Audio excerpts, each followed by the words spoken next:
All right, boys. What's good? Uh, it's Rhino back here with some fucking content.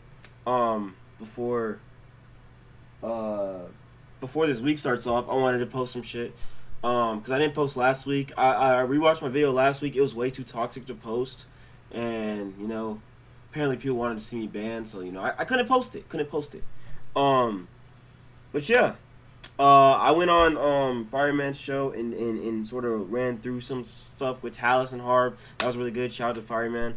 Good. That was good content. But I basically called VS. I think I actually had P&L winning that matchup, but 2-0. Congrats to the WWU. Whatever the fuck that team is. Digital Habitat called that one. Avengers. I thought it was gonna go 2-1, but I definitely knew Avengers was gonna win that. Fall Damage. I definitely had them going. Trail of Tears. I actually had Umber going, where a lot of people said Trail of Tears. And then Hollywood, obviously, Rip Jared Cobber's Internet. I had them winning it all. My bracket's already done, so, then Man Cheddar obviously called that matchup also. So we're doing pretty good. But basically, this week's content is just going to be, if you look at the top of my screen, you see a couple of elite players that I think are standout players in this week's in this week's matchups. So I'm just going to run down through these names real quick, shout them out, go through their heroes a little bit. But if you're the enemy captain, you definitely want to look out for these players. Shout out to Choppa, Italy Choppa. If you don't know Italy Choppa, he's a rapper, but this guy's obviously not the Italy Choppa rapper, but shout out to Young Chop. This guy's nutty, bro. I think I watched maybe one of his games just because I was interested. Like, who is this Victoria's Secret team? Like, why? They're number one seeded. These guys are good. This guy can play everything. You gotta watch out for his Meepo, Arc Warden, Invoker, Morphling. But I don't really know him personally, so I can't really speak on what he's doing. And obviously, apparently, he's been playing weak teams. From what people have told me, he's been playing weak teams, just buffing his stats. I mean, they garbaged all over Abnormal at the 16th seed. So definitely watch out for Italy Choppa. Next is Geom. I think this is their captain. It looks like he's their offlaner. And as an offlaner myself, when I see 900 matches on Axe, it's respectable. That hero's boring as fuck. It's respectable. Like this guy, 56% win rate on Axe. You got, it looks like this guy just, give him a blink and he'll play anything. So Geom and Choppa for Victoria's Secret, that's what I watch out for. Some teams I don't have notable players for because I just don't want to waste my time looking into some of these teams. But Victoria's Secret I had to look into, and I saw Choppa and Geom, these guys. So I think Choppa's their. I guess he's playing safe lane, but he has some mid lane heroes on there, so maybe they swap out a lot. Geom looks like he's definitely their off laner. He's been playing a lot. He's putting a lot of work in. So I definitely have Victoria's Secret 2-0ing this team very quickly. Then Digital Habitat versus Avengers. This is the game of the week, bro. Don't watch anything else. Nothing else is worth watching. I'm telling you right now, whoever's casting this, I want to see at least 20, 30 viewers, bro. Because if first off, if you like amateur Dota and you're trying to watch amateur Dota and I don't know why you're trying to watch amateur Dota, but if you are trying to watch amateur Dota, this is the matchup to watch. On one side we have Jukester. Look, it's the arc, bro. It's an arc. You know what I mean? If you're an anime watcher, it's the arc. This is the best arc. You have Jukester gets kicked out in the final two in second round last three AD2L seasons. This guy can't make it past second round. Will he make it past second round? That's literally the story. Then you have Snow trying to Snow and Juicer. They lost to Unknown last season in a close matchup, and now they're coming, looking like this is probably their best season. This looks like they have their team together. They have every component they need. Looks like I'm not in their Discord. I was kicked, but they're doing well. They're doing well. And then on the flip side, you have TJ, trying to complete his arc. Go for 2 championships. Wait. No, just 1 championship. My fault. Go for 1 championship. Complete his arc as one of the best mid players to play in AD2L Intermediate. and they're just going head to head. Then you have Ghost Pepper, a newcomer to AD2L, but this guy's raw as fuck. Watch out for Ghost Pepper. I think the mid matchup is going to be the best mid matchup we get. Now that Sleepy is out of the bracket, I had Sleepy as the best mid player over TJ, over Ghost Pepper, over Doc Oz. I think those four names are definitely in their own bracket for mid laners. But now that Sleepy's out off some sad times with Jared Carver's internet, I think these two are the next up. I think these TJ versus Ghost Pepper will be the best matchup. Whoever drafter, Jukester, Captain Brian, whoever can get their mid player the best matchup will win this game. And then you also have to look at Pause 4. Pause 4, you have Bricko. I should probably be clicking on these things. You have Bricko. This guy is nuts. Please ban his Earthshaker. Do not give him this hero. He will solo carry games as Earthshaker. This guy's been grinding MMR extremely well. And since he was on my team, I watched DH last week a little bit, and he's improved greatly. It looks like he his mentality is there. He wants to win. He wants to learn. And I think that this guy can carry games. He's one of the best plus fours, and he's always been a very stable plus four, always looked after by teams in the offseason. This guy, and then on the flip side of that, you have Captain Brian. They sort of have the same hero pool, so it's going to be interesting how their captains sort of draft around them. This Captain guy Nyx, he's making Nyx work. If he's making Nyx work, like this guy is raw. Please be cautious of Captain Brian. And I think, when you look at hard carries, you have Jukester, and then you have Eternal Envy, basically, or Eternal Envy Jr., as I call him, on the flip side of Jukester. I think Jukester can carry games too. He's improved greatly. I think he went from pause 2 to pause 4 to pause 1. And this guy can do everything. He's just looking for the right team. And it's gonna be a brawl. I think this goes to game 3 for sure. This game goes to game 3, and this game will probably go to game 3. And to click on Ghost Pepper's Dota my fault. I'm pretty sure Ghost Pepper was a plus 4 player. At least I knew him as a plus 4 player.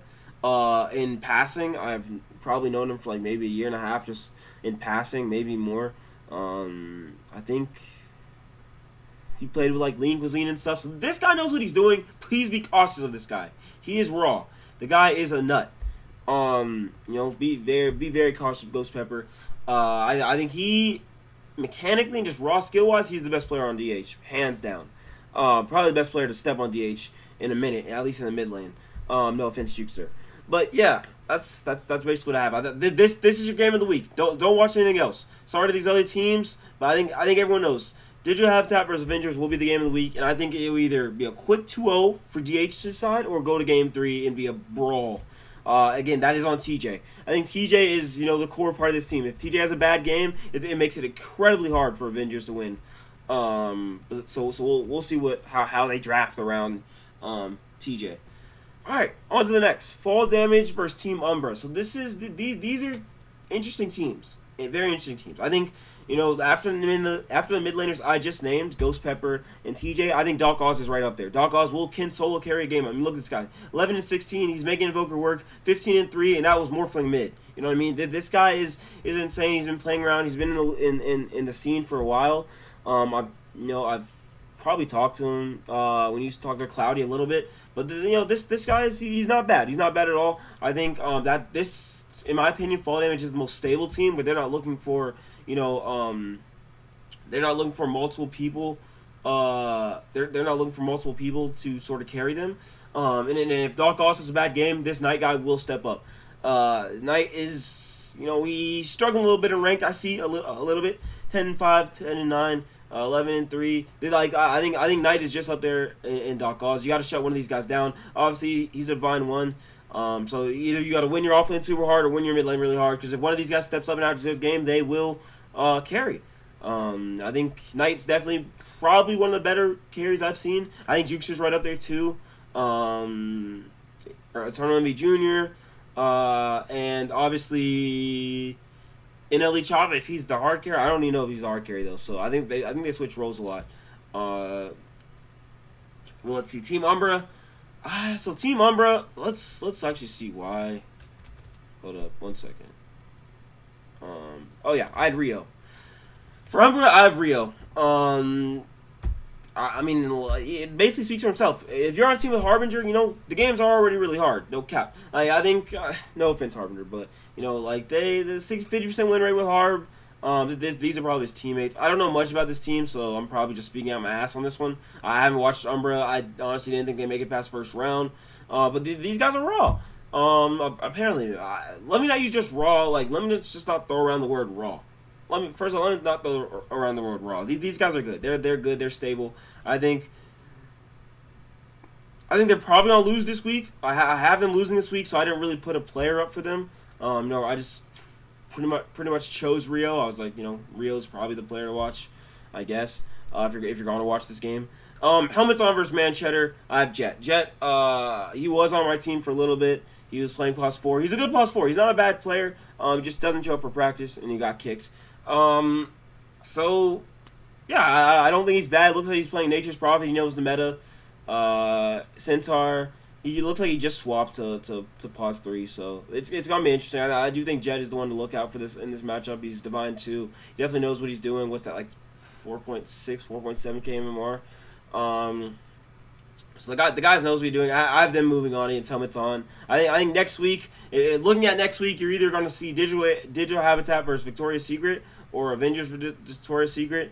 I think if it is DH versus Victoria's Secret, I think that's game of the week. Obviously, Fall Damage sort of has an easy way to finals. I think only way I see Fall Damage losing is if they just leave their keyboards, disconnect their monitors, something like that. But I think Fall Damage will be in the finals. I had him going to the finals. If Hollywood Hood came into mishaps, I think Fall Damage is a disgustingly organized and vicious team. And they're probably laughing on Discord right now. Like, honestly, I think that the key to winning is having fun. You know what I mean? All the times I've won, all 3 times I've won, just having fun and just going out there and destroying your enemies. And I guess a little side announcement. I've said some things in AD2L Discord this week that were highly criticized and not taken, how I was gonna how I wanted them to be taken. First off, I'm sorry for Juke. Someone threatening your life over Dota is just dumb. But I mean, I can't even name how many times I've been threatened over the internet for just dumb reasons. Nothing's ever happened. I'm still physically here. It's not right, but it happens. Don't quit your your adminship over this. It's just making the league weak. And a weak league's a boring league. Like if there's no drama, even Juke said it himself. I can pull up the DMs. If there's no drama, the league is boring. Like there's no boring. There needs to be contention at all times, my opinion. But that's about it. That is RHINOS Roundup, and I will probably see you guys Thursday on Fireside with Fireman or whatever the hell he's calling that show, AD2L pre-game show, whatever. I'll probably be there. Make sure to tune into that. But yeah, for sure, game of the week, Digital Habitat versus Avengers. I have that game being insane, and that's what I will be watching. Sadly, I cannot cast because I'm on a dog shit computer, but I will be there watching that game. And stay safe, guys. COVID's not a joke.